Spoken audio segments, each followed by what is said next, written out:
და სწორედ აი ახლა უნდა ვისაუბროთ ისეთ ამაღელბებელ თემაზე, როგორიც არის ერთიანი ეროვნული გამოცდები. მეგობრებო, დღეს 2 ივლისს ერთიანი ეროვნული გამოცდები იწყება ქართული ენისა და ლიტერატურის გამოცდით. მე ძალიან მთელი გულით და სულით მინდა ყველა აბიტურიენტს წარმატება ვუსურვო მთელი აი ამ პერიოდის განმავლობაში. დღეიდან იწყება და როგორც ვიცი 22-ში სრულდება, თუ არ ვცდები.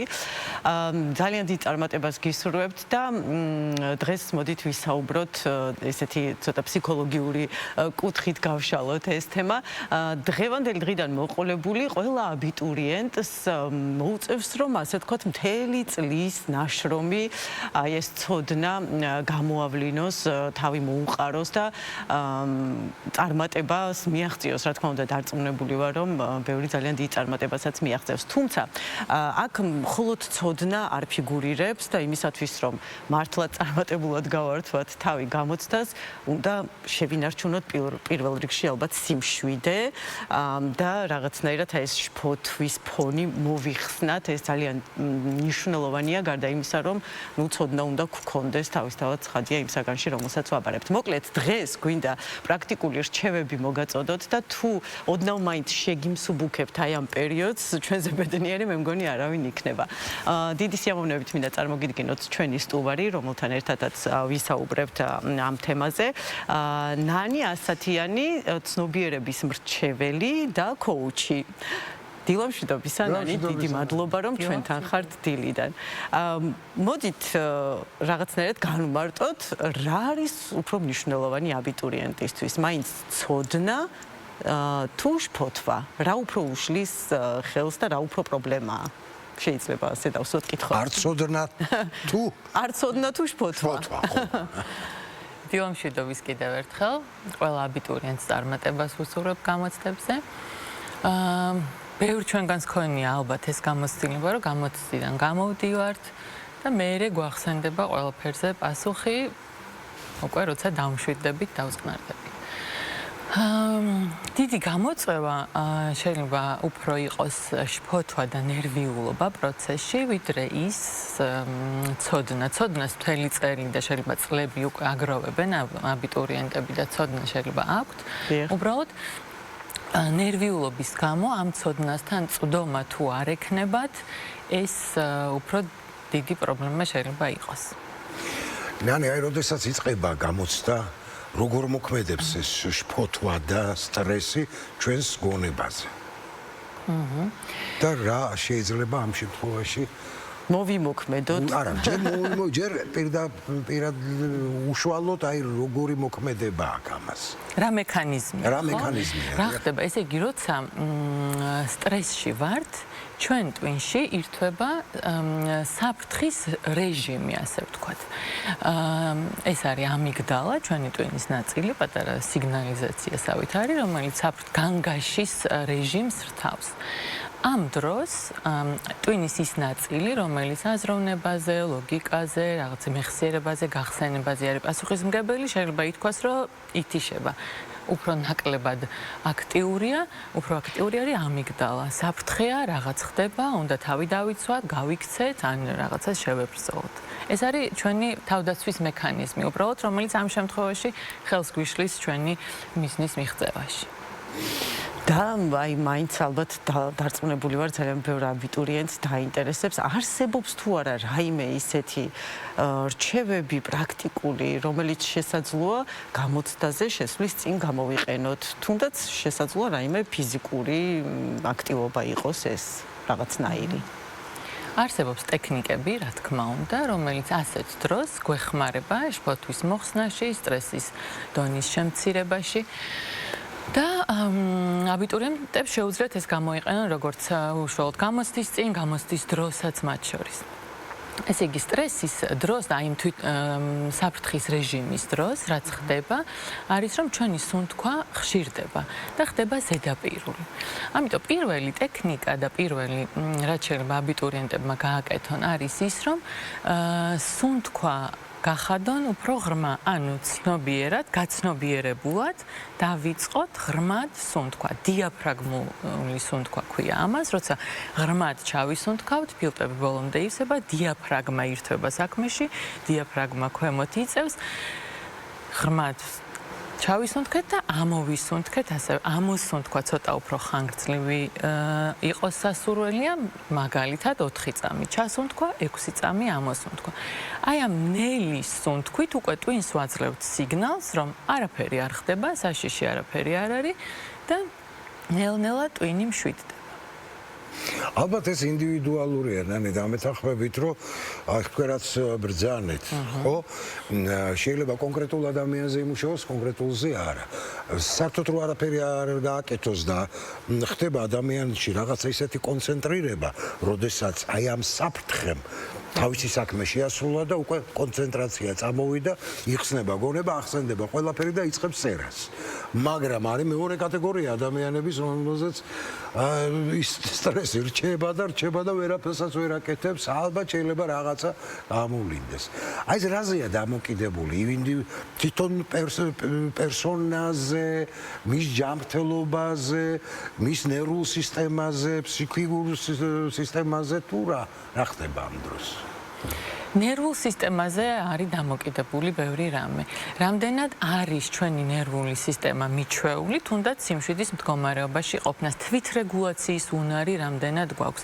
ანუ ნერვიულობით ყველა შეიძლება ავნერვიულდეთ, რაღაცა მძაფრი ემოციები გქონდეს, უბრალოდ რამდენად გვაქვს იმის უნარი, რომ დავიმშვიდოთ თავი, რეგულაცია გავაკეთოთ, თვითრეგულაცია ამ ემოციების, აი ამაზე არის ბევრი რამე დამოკიდებული.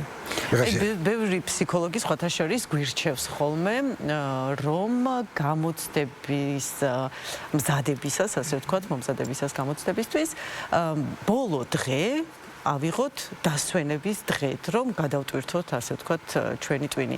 ეს რამდენად მუშაობს ზოგადად? იმიტომ რომ მე ვიცი კატეგორია ადამიანების, რომლებსაც პირიქით ბოლო დღეს ყველაზე კარგად რჩებათ ინფორმაცია ნასწავლი ტვინში.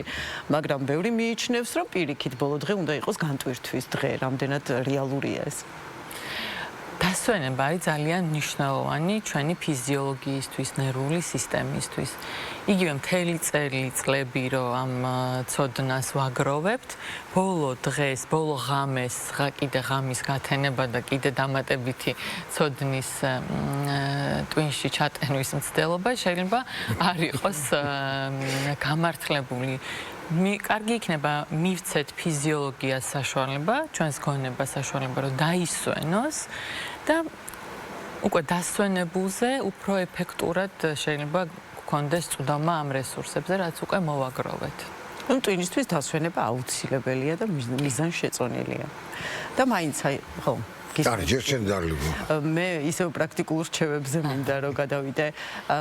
დადგა ის ყველაზე სანერვიულო მომენტი, როდესაც უკვე უნდა შევაღოთ კარი, შევიდეთ და ბოლო-ბოლო დავწეროთ ეს გამოცდა. გარდა ღრმად სუნთქვისა, რომელიც თქვენ გითხარით უკვე დიაფრაგმით, ნუ ეს ერთ-ერთი ყველაზე პოპულარული მეთოდია, ასე ვთქვათ.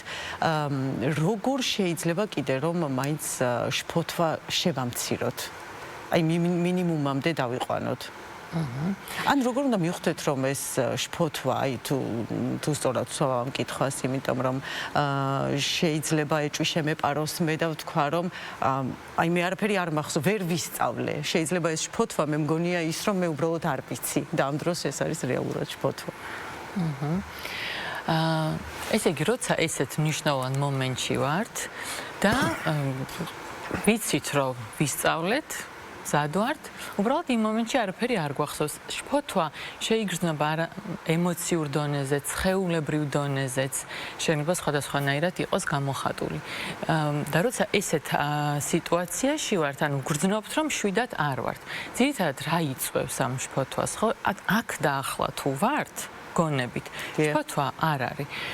როცა კატასტროფიზაციას ვაკეთებთ, რაღაცა ცუდ შედეგებს წარმოვისახავთ, რომ მომავალში მოსახდენ ცუდ მოვლენებზე ვფიქრობთ, ხო? რომ ჩავიჭრა, რაღაცა ვერ დავწერო, ცუდი ქულა მივიღო, გამოცდაზე ეს შეიძლება იყოს.